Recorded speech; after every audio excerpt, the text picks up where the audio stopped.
The Chapter 3 Season 3 NA East FNCS Finals contained one of the greatest moments of Fortnite competitive history, but what led up to Commandment and Avery taking hold of the Axe of Champions 2.0. As Commandment and Avery were looking very consistent on the leaderboards in day number 1, it wasn't up to par to their expectations. Out of an uncontested Southside Rave Cave, a tremendous and premier drop spot out of the entire island, Avery and Commandment found themselves in 9th place, but 58 points back of first place. That being the reigning FNCS champions of Chapter 3 Season 2, Peterbot and Byla. And not looking the brightest heading into day number 2. It was looking like a rinse and repeat of the two players that have experienced the same exact thing before. Commandment and Avery knew they had to lock in and have one of the greatest performances of their career. But creeping up the leaderboards throughout the first 3 games of day 2 was where they found their time, their rise to shine. And in Game 4, they picked up a victory royale of 8 eliminations that brought them in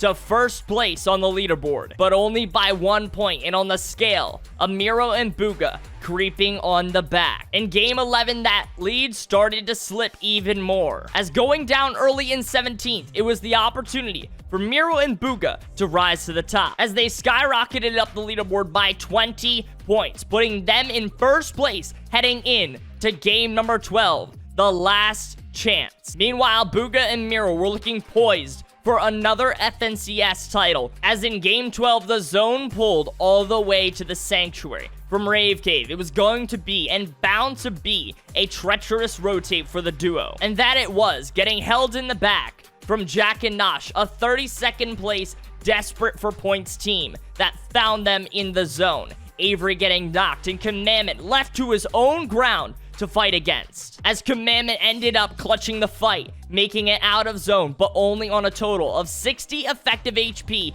He did still have the refreshes, though, that was able to bring him even farther and get him at least safe for the beginning of 5th zone. Meanwhile, Booga and Miro were looking a little bit shambles, but looking clear for the lead, as over a 20-point visiting site, having Commandment and Avery in the back mirror. However, the unimaginable happened, as Booga and Miro skewed their rotates and went down in the 21st place spot via the lobby spray. And now, the lead for first place was wide open, but it was going to be a tough task for anybody looking for the taking. With 316 now the goal, Commandment set his sights for one of the greatest clutches in Fortnite competitive history. I'm focusing on Commandment, and I'm keeping things Commandment focused right now. I understand Rise and Trashy have height, but first place is all on this top right POV.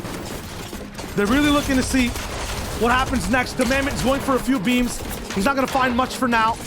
All around this box, every single duo is just surrounding him. Any elims he gets now will be the difference maker, will be what separates how much more placement he has to make in this end game. Look at the build. He's clean, but he's now out. He's out. This is where Commandment has to live up to his name, the Mr. Highlight, the clutch man, the 200-0. 12 points still left for him to catch up. He's made it all the way up top to have a breathing chance at the next stage at this competition. Now it's 11 points. He needs something, anything, a miracle, a chance of desperation. It's all the way over to the right side, moving through the zone. Right there! Player to 110. Huge taken out, but he needs to the body. 2 from Commandment, 3 elims, and he's grabbed a few mats of the Walkers and Shadows up on top of his build, up to 305 points. He's 6 away. Literally several placements separate him, and he has broken away from Faction Company. Faction Panthers have to win the game. Commandment literally needs more elims. There is no difference between the two. There is only an opportunity now for Commandment. No match. This is it. No match. The edit comes in. He hits the shot. I cannot believe he survived. But will there be enough placement points there? Here is, like who won. It's probably Booga and Mira. It might be Avery and Commandment, depending on how many eliminations that he picked up. But one thing is for sure, that top 10 is just absolutely everywhere. And I think it is time, Kelly. Here we go. Your first place. Oh my God! Avery, No, he did it. Point. They beat out Miro and Booga. Pam Stone Faction taking out 3rd place, Duke and Clicks in 4th, and Adrian and Canal in 5th place. But Commandment, with the most clutch solo run we have ever seen in FNCS history, takes the first place spot.